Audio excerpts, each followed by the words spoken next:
Joe's YouTube channel is usually full of travel moments with his girlfriend. This trip was no different, just a quiet day camping in the woods. They drove their van deep into the forest, found a calm spot, and spent the night there. The next morning, while Joe was still inside getting things ready, his girlfriend stepped out for some fresh air. A few seconds later, she stopped and called his name. She hadn't even walked away from the van when she saw it. Something so unexpected it left her frozen in shock. Explore. Huh? What? What? What is that? What the? That was not there last night. Nah, that wasn't there last night. We pulled up here. I come over here and set up this solar thing last night. You ain't do that. At first, they weren't sure what to do. Calling the police felt like too much, and part of them just wanted to pack up and drive away. It would have been easier to leave and forget what they'd seen. But after talking it through, the thought kept coming back. What if whoever did this was still out there? What if someone else ended up in danger? That's when they made the call and decided to let the authorities handle it. Hi. So I kind of have something crazy and weren't sure who to call. So we were camping off of the forest road right next to Douglas Fir last night. There was a rock that we woke up to that was carved into that said, "I will kill again," placed next to our van on a tree stump. Okay. But no. Felt like we should have called and told somebody there was a note that said, "I will kill again," scrawled on a rock and left near a van in the middle of the night. Yeah. Okay. Yeah. Okay. All right. So what we need to do, did you take a photo of it at all? Yes. And a video. So what we want to do, we need to contact, I'm going to have you contact the Whatcom County Sheriff's Office. Okay. And they're the ones that take care of that for us here, but it's good for us to know as well. Well, let's see. Oh, what is it here? This is more patrol. Feeling really secure right now.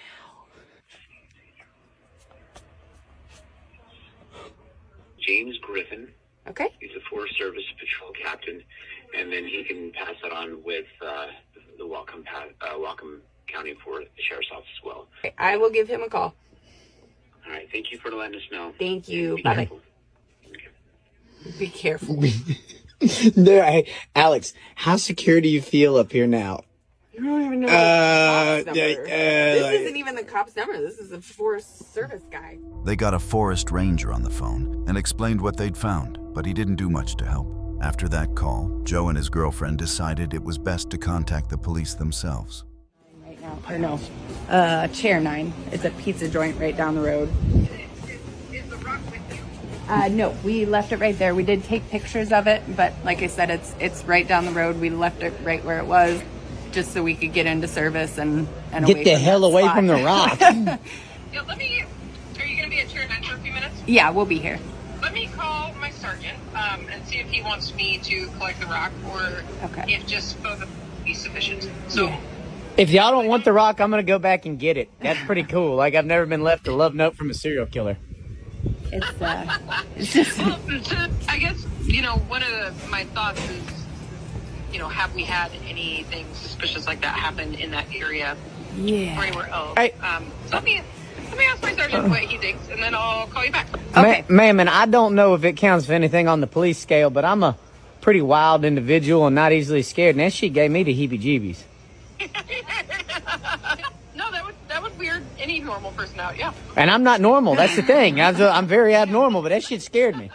And the abnormal people, yeah. How long do you think before you call back? Because once we go inside, the service kind of dips out. Less than 5 minutes. Okay, perfect. I'll just stay out here. Yeah. Okay. All right. I'll just make your call and call you back. Thank you. All right. Thanks. Bye-bye. Bye. That was the best one yet. That lady actually cared. I'll just make your call and call you back. Thank you. All right. Thanks. Bye-bye. Bye. Even though they were nervous, they decided to head back to the campsite to grab the stone as evidence. But when they arrived, they noticed another vehicle parked right where theirs had been the night before. They approached the new camper, hoping to warn him about what they discovered there earlier. Hello. Hey guys, we just wanted to warn you about something. We stayed here last night. Were you asleep? Oh, where you at? Sorry. Hey, we stayed here last night. I'm going to show you something real quick. So you see this right here? Yeah. We stayed here last night and we reported this. This was not here when we went to bed, but this rock right here that somebody scrawled, "I will kill again," was laid on this stump sometime between when we went to bed and when we came back. And we came back to get the rock because it freaked us the out, dude. When did you guys come back? We were here last night in the morning and it was there. So we left it there and went down and got service and called the cops. We came back to get this. When we saw you here, we're like, hey, we're going to tell you what we found. Hey, thanks for the warning. Yeah. I'm Coop. Cool. My name's Joe, man. Are you staying up here in the Jim? PNW? Joe. Joe? And that's out. Well, I might just stay up and wait for this dude. And I'm everything. thinking maybe it's just like a local spot and the locals wanted us out and that's what it Well, was. I'm but- gonna take my hatchet, put it in. Yep. We're going to find out. Hey, man. Thank You you guys so don't much. hear from me, something happened to me. Yep. All right. We know. Be safe, Cool. Nice to meet you, dude. You have to admit, the way they handled it makes the story hard to dismiss. They didn't just panic and drive off. They actually called the police, even went back and warned the man who had camped in the same spot. That's not the kind of thing you'd expect from someone faking a video. At first, I thought it was just another internet story, but the more I looked into it, the more it seemed real. Still, it's the internet. You can't rule out the chance that it was staged. Whether it was a real threat or just a sick joke, it's definitely the kind of moment that would leave anyone on edge. Out There is run by Ben and Julie, a couple who've made adventure their way of life. They travel from rugged mountain peaks to remote islands and open seas, always chasing something new to explore. But this time, their video isn't about reaching a far-off place or surviving the elements. This time, they headed into Mount Hood National Forest, a place that's long been linked to Bigfoot sightings. Their goal is to see if the stories are true. They gave themselves just 24 hours to find any sign of the creature people can't stop talking about. So we plan on hiking out probably a couple miles. That means we got to place at least a pin so we're able to get back to our base camp. Here, Just in case we we get separated. This will last us a couple weeks. Okay, here we go. One of the main ways people try to communicate with a Sasquatch is by tree knocking, which is just taking a piece of wood and hitting trees. And it could be like in a pattern, or it's a way of like getting a head count of the area. So we're going to harvest our own little dead tree here to use as a knocking stick and then head out and start making some signals.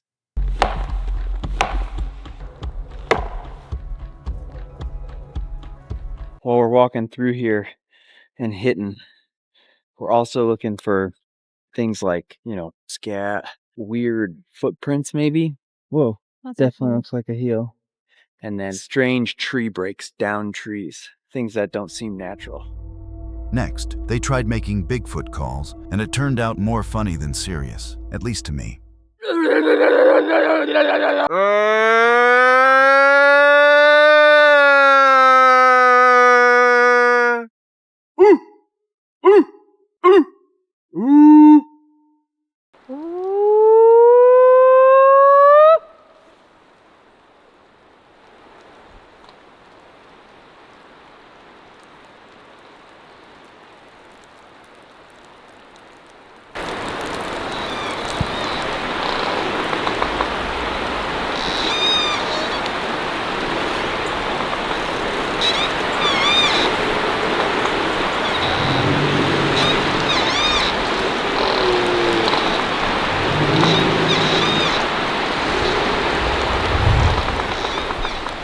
Do you hear that?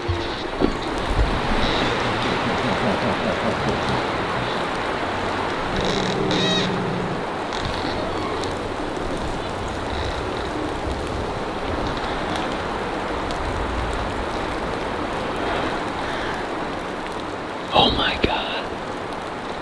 That was like a...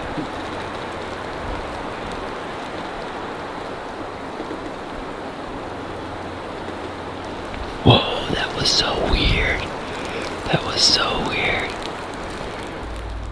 When they finally made it back to their campsite, the question still hung in the air. Did they really cross paths with Bigfoot? Or was it just a bear? Maybe another animal telling them to back off? Maybe that's just the part of me that loves a good mystery. but something about their reaction felt genuine. The Dog Daddy channel focuses entirely on dog training, covering behavior, obedience, and communication. It's not the kind of place where you'd expect anything unusual to happen. But one day, things took an unexpected turn. In a short video, the creator shared an encounter that left him and his viewers uneasy. A woman showed up at his property, saying she wanted to see his dogs. The situation felt strange, so he began recording, unsure of what was about to unfold. Sorry, what did you say? I heard you had these beautiful black German Shepherds here, so I came down to say hi. Oh, yeah, thank you. Thank you. Is it okay if I come in just for a quick second? Oh, no, we don't really allow visitors in. I came a long way just to... How do you even know they were here? Somebody told me. This is where you... How did you get here? How did you get here? I walked from all the way down the road. Someone dropped me off. Oh, wow, that's crazy. Okay. Yeah, no, we don't really allow visitors. We just moved in, and these dogs, they're out here with me now. They're friendly, but we have some rescue dogs and even protection dogs and behind the other gate over there. So, we don't really have a open door policy. I'm really great with dogs. Is it okay if I meet them? You'll see, I'll show you. No, if these guys, they're out, if they want to come say hi at the gate, it's okay, but we don't really have any visitors on the property.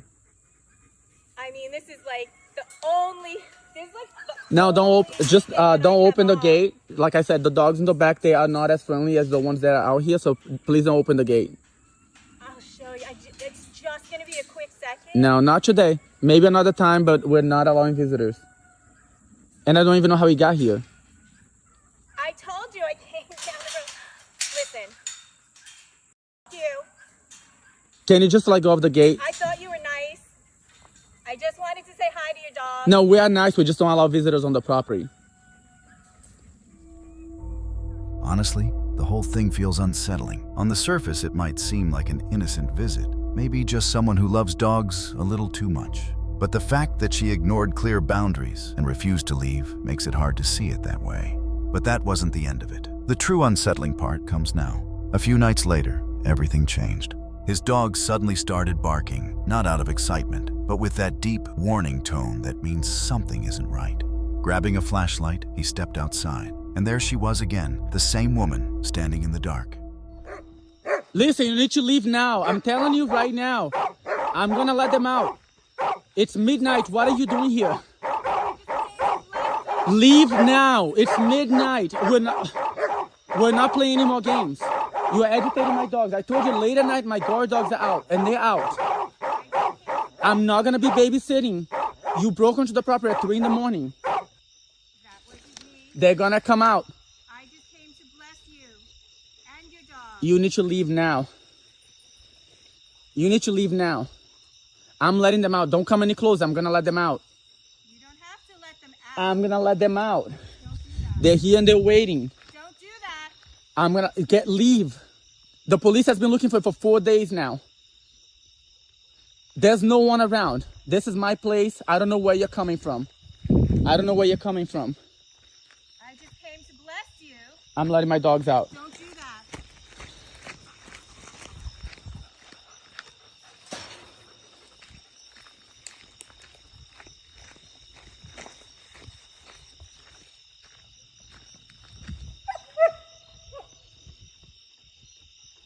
She disappeared. What the hell? The whole situation was just plain strange. You could see how tense he was, standing there with his dogs on alert, not sure what she'd do next. When she came by during the day, it already felt weird, but showing up again in the middle of the night and talking like that, that's when it really got creepy. Personally, I think something was seriously off about her. I don't blame him for being cautious. Anyone would have felt uneasy in that moment. There could be a few reasons why she showed up in the middle of the night. But let's be honest, there was something bad behind it. The way she kept coming back after being told to leave makes it hard to believe it was just some random visit.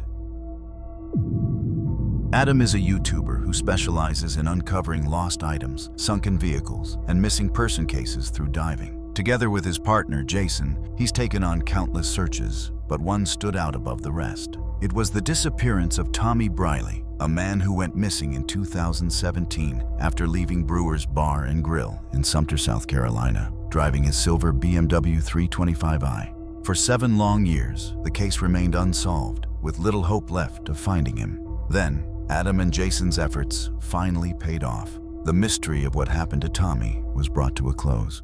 And we've been doing searching for the past years for Tommy, because he just basically vanished after leaving a Brewer's Bar and Grill in downtown Sumter, which is since closed by now.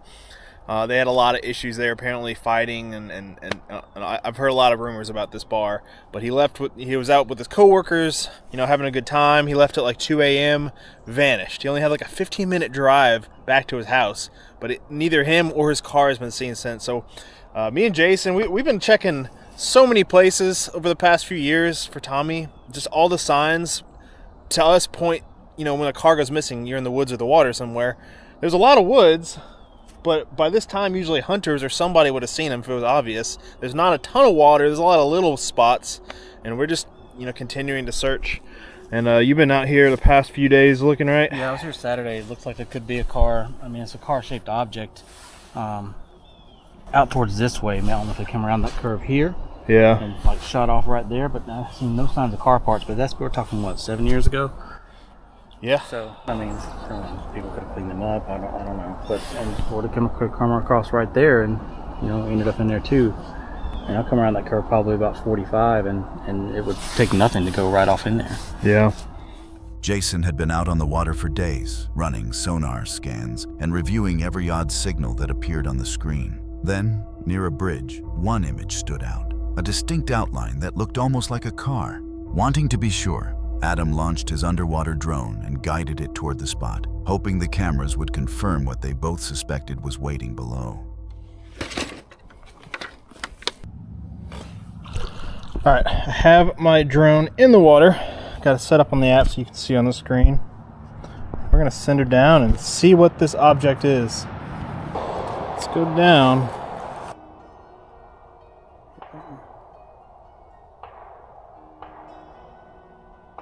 That's a car. I know. I think so, dude. Wait a second. Sure as hell looks like one to me. It looks silver too. Dude, No way. it looks 4-door. It's gotta be him. A silver car right down. This is the first place you checked? This is the first place I checked, but all I had was a freaking radio speaker magnet to check right over there. We didn't even, it's so small we couldn't even run the sonar boat. Right. We just threw the magnet in and it's stuck right away. We don't know yet. Yeah, let's... Looks like a driver's side window. For this to get here though, He had been moving. let's try to get to the front of it first just to see. Can you tell from the tire? I don't see a logo. That's the wheel. Is that right? And all I had to get it closer. And it's like aftermarket It's wheels. just buried.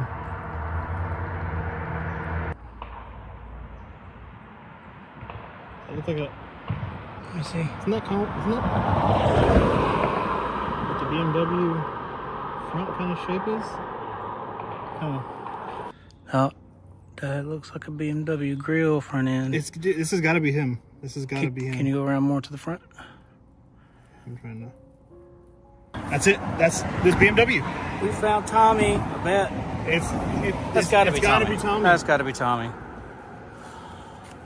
Dude. Dude. This case... This is exactly where I want. The first place I looked was right here, but like I said, all I had was a rinky-dink magnet and throw it in right here. Who knew he was going to make it all the way over here? We probably checked every pond in Sumter. Every body of water, every boat ramp. As the drone lights cut through the murky water, the outline became clear. A BMW lying on the riverbed. Inside, they could see what appeared to be human remains. Adam and Jason reported their discovery right away, and the vehicle was recovered the next day. When authorities examined the car, it was confirmed. The bones belonged to Tommy Briley. After 7 years of uncertainty, Tommy's family finally had answers. Adam didn't stop there. He's still out searching and has already helped solve several more missing person cases. It's the kind of dedication we don't see often, and one that truly makes a difference. The creators behind Arnold Outdoors love the wild, open water, thick forests, and long days spent living off the land. For this trip, they chose the wilderness outside Bend, Oregon. The goal was simple: find a calm, hidden spot to set up camp and relax for a few days. The peaceful getaway they had in mind started to feel anything but ordinary. Searching for a spot. There's people up here. There was a spot there that had a fire pit. Yeah, that's the one we said. It's kind of too close, yeah. Too close to this guy because he's right up here. Yeah. So we'll see if, when we passed, he was just sitting there. So we'll see if he's setting up camp or if he left. Yeah. That's the big if. And if he left, that's home sweet home for the night, most likely. And if he stayed, then there's another spot back down towards China. Yeah. We're gonna stay at, because I feel that's far enough away to feel safe. For me. Yeah. So we're in the middle of flipping nowhere. You can't even see nothing. You can see the glow of Bend, I think, back I don't that think way. it comes through on the camera, but over there you can see the glow of Bend. Yeah. And over there you can see one lone little, or two actually. Yeah, you can't That see looks shit. like fire to me. Yeah. Maybe a fire Possibly. 2 or 3 miles off and another little light way off. But yeah, we're not going to know what this place even looks like till tomorrow, so. They thought they'd finally found the right spot to set up camp, but almost immediately, something felt wrong. As they unpacked, faint red lights started flickering between the trees, moving closer, one by one. All right, so we got to leave. There's creepy-ass people with red headlamps coming towards us out of the woods. Well, here's what happened. About 400 yards off. No, not even. Like 300. Yeah, 300 yards. And once we parked, back up a little. That's what I'm doing, man. They separated from each other. Well, let's start from the beginning. Yeah. There's 2 people with red headlamps on and 2 people with bright headlamps on. Yeah. And you can see them moving. We can see silhouettes against the moonshine. Yep. With what little bit of lights out here. And you can tell by the way they were bobbing that it was clearly people. And they were walking towards us. And it's the kind of red headlamps that you can't see very well. You can't see very well. But you can spot critters and stuff. I don't know. And, Too creepy for me, man. And they were splitting up and heading down towards us. So no, we're out of here. We'll find somewhere else. So. Yeah, they were spreading out and heading towards us. Oh, it was pretty freaky.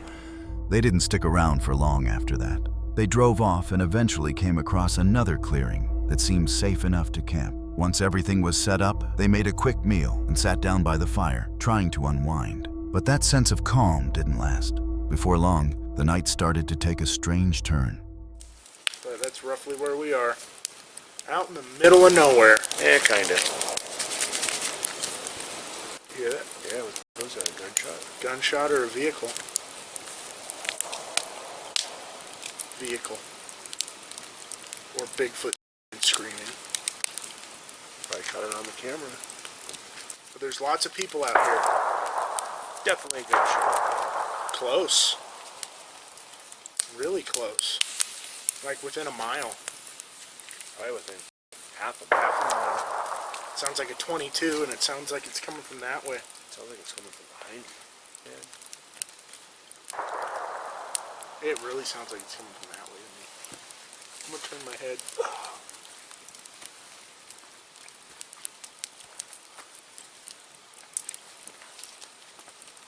I'm not gonna shoot unless I show you. 1022. Hang on. I feel like we should at least once. Yeah. Just one shot. So they can't pinpoint us, but they know we're here. You know what I mean? I'll shoot Maggie. Oh, you got an extra round? Don't shoot I have one extra silver tip. No, don't do that. Vehicle. It sounds like they're moving.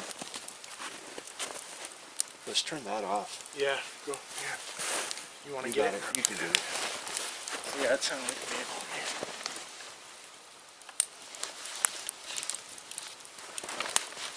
It's revving up. Wow. Oh.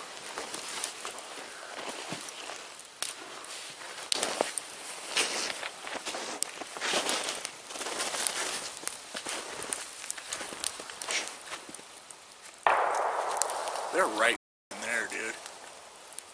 I like driving around shooting. Hooting and hollering and shooting. It's teenagers hooting and hollering. Lights. They might shoot at us. Get low, for real.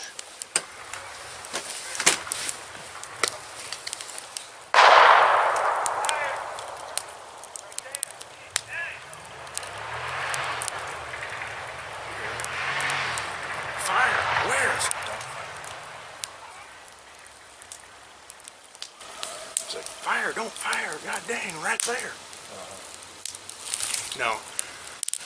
I'm pretty sure he said, fire. The one dude said, where? And then he said, God dang, right there. Yeah, pointing towards like our a fire. Yeah. Like they saw our fire. What were those people even thinking? Firing shots into the woods like that. One wrong angle, and they could have hit a camper without even realizing it. In a place where others were known to set up camp, that kind of carelessness is hard to believe. Fortunately, no one was injured, though one shot sounded close enough to make anyone flinch. It wasn't until the shooters noticed the glow of the campfire that they seemed to grasp how dangerously close they'd come. Moments later, their engine started up and they drove off into the dark. That's all for today.